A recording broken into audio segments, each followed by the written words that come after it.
राजसूय यज्ञ में युधिष्ठिर जी की एक शंख रखा गया था कि जब यज्ञ की पूर्ति हो जाएगी, कोई महाभागवत पा जाएगा तो ये शंख बच जाएगा। तो ब्रह्मा, शंकर, श्री कृष्ण द्वैपायन, व्यासदेव जी, परशुराम भगवान, न जाने कितने महर्षि आए थे, पूरी यज्ञ हुई लेकिन शंख नहीं बजा। तो भगवान से युधिष्ठिर जी ने कहा, प्रभु यज्ञ तो पूर्ण होने को है और शंख बजा नहीं। इतने बड़े बड़े महर्षि, ब्रह्म ऋषि, राज ऋषि सब पा गए। तो भगवान ने कहा, एक दैन्य, शब्द ध्यान दो, दैन्य, अकिंचन, अहंकार रहित अभी भगवत प्रेमी महात्मा नहीं पाया। सबको है मैं ये हूं, मैं वो हूं, मैं वो हूं, मैं हूं। ऐसा जो दैन्य है, अहंकार रहित है और भगवत प्रेमी है, ऐसा बोले प्रभु, ऐसा महाप्रभु कहां ढूंढे? बोले तुम्हारे नगर में रहता है। बोले प्रभु कौन? बोले स्वपच वाल्मीकि, स्वपच वाल्मीकि। बोले प्रभु तो रोज झाड़ू लगाने आते हैं। बोले हाँ, उनको लाओ और आदर सहित लाओ और उनको पाओ, देखो शंख बच जाएगा। तो भीम और अर्जुन को निमंत्रण करने भेजा।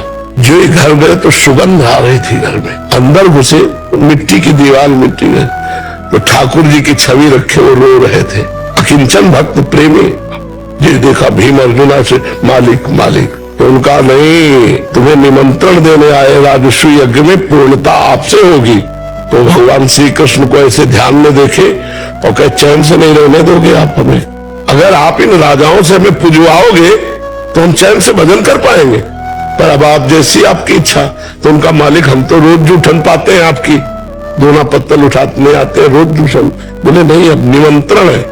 दूसरे दिन पालकी में बैठाल के उनको ले गए। रात भर द्रौपदी जी ने भोजन बनाया अपने कर कमल से। अब जब परोसा गया तो उन्होंने खीर, कढ़ी, चावल, दाल सब एक मिला दिया, जो जो भी पदार्थ थे सब।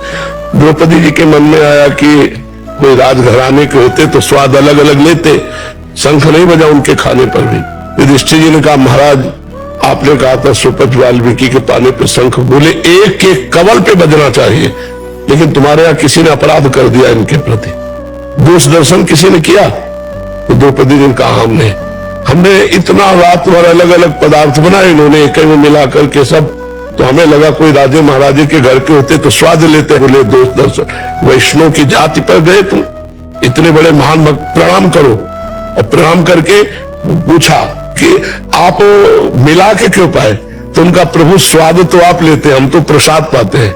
हम पदार्थ का स्वाद नहीं लेते, हम तो प्रसाद पाते हैं। जो ही उन्होंने क्षमा मांगी तो शंख बज गया। अगर आप गरुड़ पुराण और सनातन धर्म के ऐसे गूढ़ रहस्य पूरा समझना चाहते हैं तो चैनल को अभी सब्सक्राइब कर लीजिए। वीडियो का लाइक एंड शेयर और कमेंट जरूर करें।